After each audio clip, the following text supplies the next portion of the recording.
দিকে শওকত মোল্লাকে জাহান্নামের কুকুর বলে আখ্যা দিয়েছেন, এই বিষয়ে কি বলবেন? এটা ওনাকে বলা উচিত হয়নি। জান্নাত জাহান্নামের মালিক স্বয়ং আল্লাহ, আর সে কে জান্নাতে যাবে কে জাহান্নামে যাবে সে আল্লাহই জানে। এটা কাউকে কাউকে বলার কোনো অধিকার নেই। আচ্ছা, এখানে উন্নয়ন হয়েছে? এখানে সেটা আপনারা চোখে দেখতে পাচ্ছেন, পুরো বাজারে লাইট, সব জায়গায় প্রায় সব ঢালাই। আমরা যে আপনারা যে রাস্তায় এসছেন, নতুন রাস্তা, পিচ রাস্তা, বিধায়ক সাহেবের এত প্রশংসা করছেন, লোকাল নেতৃত্বের ভয়ে সবকিছু বলছেন না তো? কেন আমরা আমরা আমরা কাউকে ভয় করি না, একমাত্র আল্লাহ ছাড়া কাউকে ভয় করি না। সিদ্দিকী বলছে কোন ইমাম সাহেব যদি শওকত মোল্লাকে সমর্থন করেন তার পিছনে নামাজ হবে না, এই বিষয়ে কি বলবেন? ওটা উনি ভুল করেছে। উনি তো আর মুফতি সাহেব নন।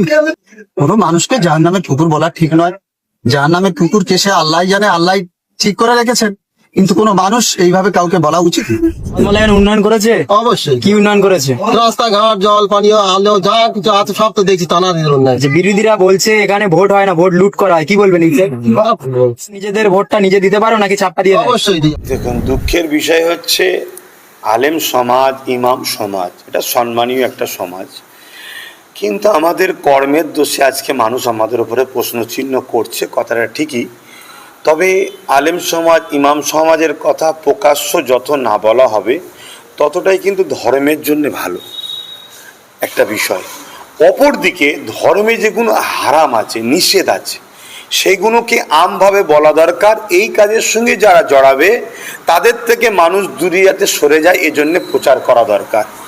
যেমন অন্যায় দেখলে কেউ যদি চুপ থাকে, ইসলাম বলছে কিয়ামত দিন তাকে আল্লাহ বুবা শয়তান করে তুলবে।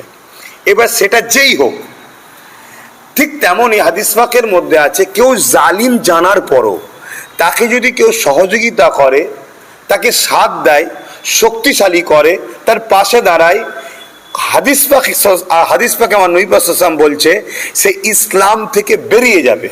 তো ইসলাম থেকে যদি বেরিয়ে যায় আর সেই ব্যক্তি যদি ইমামতি করে, তার পিছনে তো নামাজ হয় না।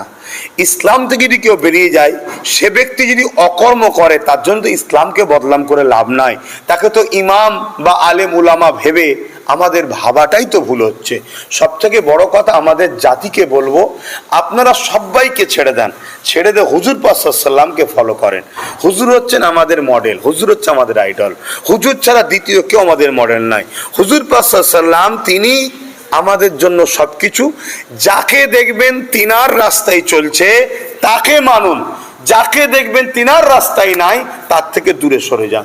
তবে আলেম উলামা, ইমাম মাশায়েখদের প্রকাশ্যভাবে তাদের বিরুদ্ধে বা কোনো কিছু জিনিস নিয়ে হই হই করাটা, এটা মূলত সেই আলেমের ক্ষতি নয়, দিনের ক্ষতি। কেন একদল হাইনা চেয়ে বসে আছে কখন মুসলিম উলামাদের বিরুদ্ধে প্রোপাগান্ডা তৈরি করে সমাজকে, মুসলিম উলামাদের দিয়ে পুরো মুসলিম সমাজকে উলঙ্গ করে দেবো। তখন তারা বলবে এই তো মৌলী সাহেবরা কি করছে দেখো। যেমন আজকে অনেকে বলে ওরা তো এই করে। ওরা দুজন দোষ করলে দুজনকে বলুন, ওরা বলতে কি পুরো সমাজের উলামাকে গাল দেওয়া হচ্ছে। তো এই জিনিসগুলো আমাদেরকে মাথায় রাখতে হবে।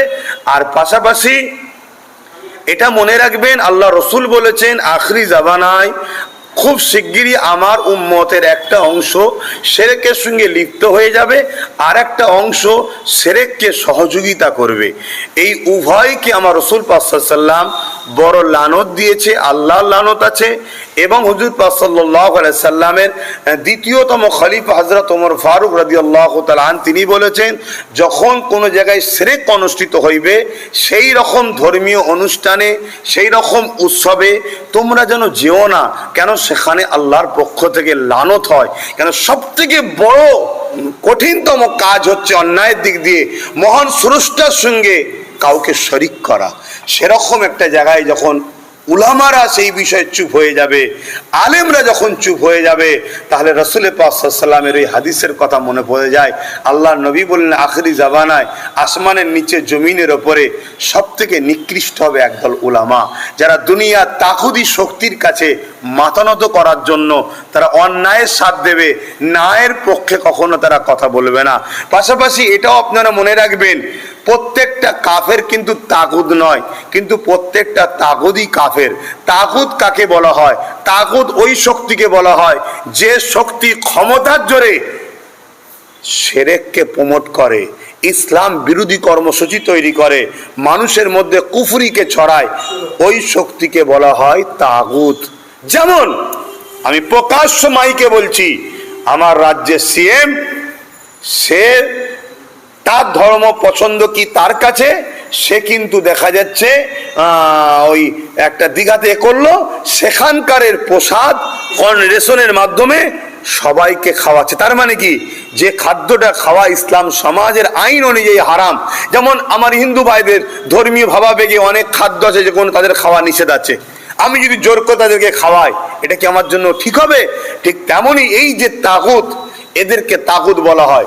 এই তাগুতি শক্তির কাছে আজকে একদল নামধারী আলেম উলামার লেবাসে একদল লোক মাথা নত করেছে, বিক্রি করেছে।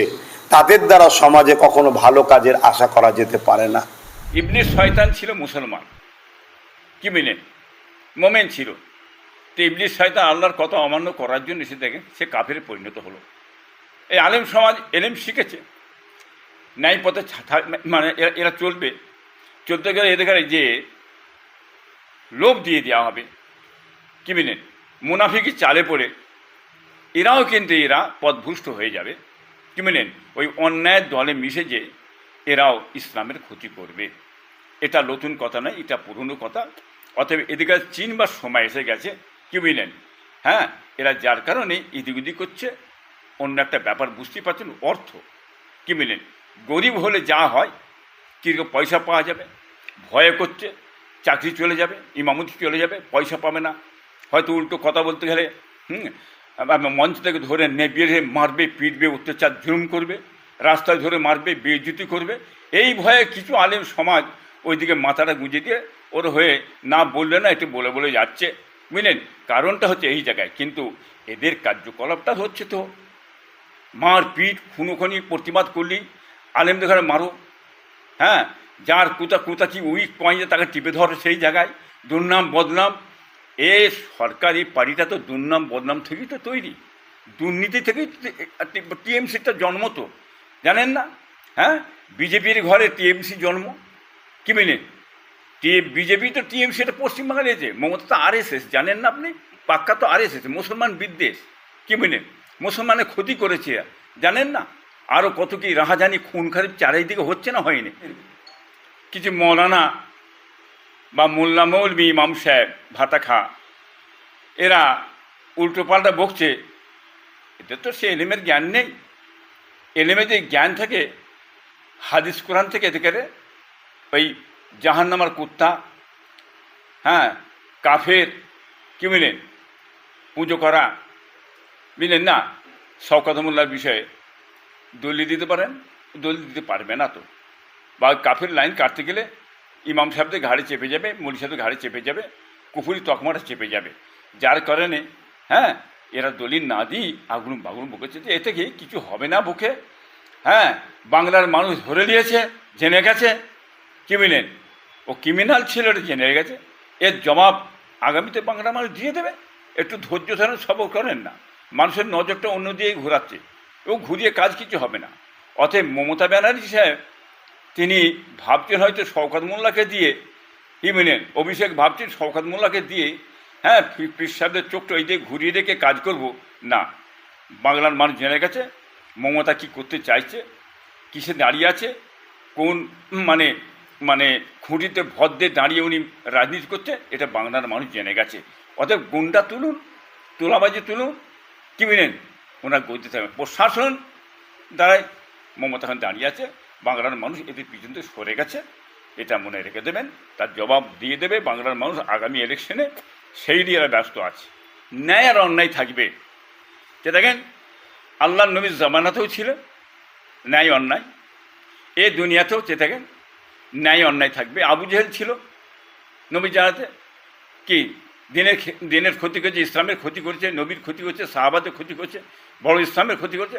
অতএব আবু জেহেল মার্কা কিছু থাকবে দুনিয়াতে, তারা হচ্ছে দেখো অন্যায়টাকে সমর্থন করে দিয়ে সমর্থন করবে তারা অন্যদিকে নিজের ফয়দা লুটার জন্যে, কি মিলে স্বার্থ সিদ্ধির জন্যে, কি মিলে গুন্ডাদের ভয়ে, তলোয়াজির ভয়ে, হ্যাঁ, বুঝলেন না, তাদের একটু তেলমেকি চলবে। অতএব ন্যায় আর অন্যায় দুটি জিনিস দেওয়া থাকবে। একটা হক যারা চলবে, ন্যায় কথা যারা বলে তারা পিছপানায় তারা বলে যাবে ন্যায় কথা, তাদের মুখের সামনে দাঁড়াবার ক্ষমতা নেই।